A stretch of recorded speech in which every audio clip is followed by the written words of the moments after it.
Good morning. It is at about 5:40 out here on this very cold Monday morning, New Year's Eve. But right now, no snow falling across our area. We anticipate the snow moving in as we go through the morning hours. But looking overhead right now, I can actually see the moon shining through the clouds. So they have not thickened up enough to get any kind of snow to fall around Kansas City.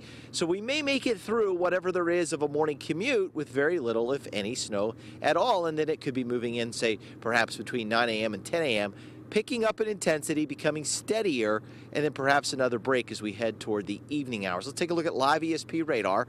Right now, it looks like there might be a little bit of light snow out to the east of Kansas City in parts of Johnson County on the Missouri side, over toward Marshall, and maybe over towards Sedalia. It's very light, though, but it could quickly dust over the ground out in those areas. Otherwise, we're waiting for more snow that is blossoming back to the southwest in Kansas City to move in later on this morning. As we go hour by hour, getting a clearer picture of how this thing is setting up. Let's take a look at the forecast for midnight tonight.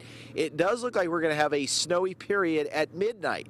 So after we get a little bit of snow between 9 a.m. and 3 o'clock this afternoon, we might get a little break, and then it starts snowing again tonight. So as you ring in 2013, snow falling, temperature down to about 24 degrees, the streets snowy and perhaps even slick. So Jiao, anyone who's headed out tonight, probably be a good idea if you weren't possibly like celebrating at a place where you could just go upstairs and fall asleep, or make sure you have someone else doing the driving.